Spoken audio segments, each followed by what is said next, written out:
നികുതി കാലാവധി അവസാനിച്ചതിനെ തുടർന്ന് ജില്ലയിലെ 40 സ്വകാര്യ ബസ്സുകൾ സർവീസ് നിർത്തിവെച്ച് RTOയിൽ G-ഫോം സമർപ്പിച്ചു.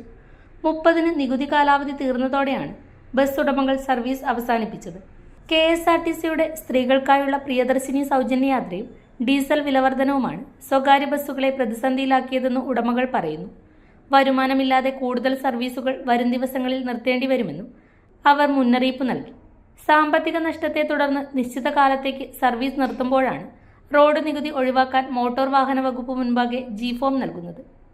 യാത്രക്കാരുടെ കുറവ്, ടിക്കറ്റ് വരുമാനത്തിലെ ഇടിവ്, KSRTCയുടെ സൗജന്യ യാത്ര, ഡീസൽ വിലക്കയറ്റം എന്നിവ മൂലം സർവീസ് മുന്നോട്ട് കൊണ്ടുപോകാൻ കഴിയാത്ത അവസ്ഥയാണെന്ന് ബസ് ഉടമകൾ വ്യക്തമാക്കി. നിലവിൽ 800-നും 900-നും ഇടയിൽ ബസ്സുകൾ മാത്രമാണ് ജില്ലയിൽ സർവീസ് നടത്തുന്നത്. 10 വർഷം മുമ്പ് 2200 ബസ്സുകൾ ഓടിയിരുന്ന സ്ഥാനത്താണിത്.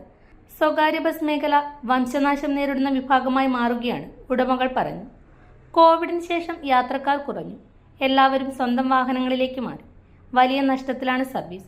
പ്രശ്നങ്ങൾ ബോധ്യപ്പെടുത്തി പലതവണ അധികൃതരുമായി ചർച്ച നടത്തിയെങ്കിലും പരിഹാരമായില്ല. ഡീസലിന് മാത്രം ദിവസം 820 രൂപ അധികമായി. പിടിച്ചു നിൽക്കാനാകാത്ത സ്ഥിതിയാണ്. വരും ദിവസങ്ങളിൽ കൂടുതൽ ബസ്സുകൾ സർവീസ് നിർത്തും.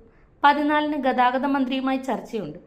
എന്തെങ്കിലും പരിഹാരം പ്രതീക്ഷിക്കുന്നതായും Kannur bus operators association coordination committee general convener Rajkumar Karuvarath പറഞ്ഞു. നിങ്ങൾ സ്വർണ്ണാഭരണങ്ങൾ വാങ്ങുമ്പോൾ വഞ്ചിതരാകാതിരിക്കാൻ ജാഗ്രത പാലിക്കുക. 2023 ഏപ്രിൽ 1 മുതൽ സ്വർണ്ണ പരിശുദ്ധി ഉറപ്പുവരുത്തുന്നതിന് കേന്ദ്ര ഗവൺമെന്റ് ആഭരണങ്ങളിൽ HUID നിർബന്ധമാക്കിയിരിക്കുന്നു.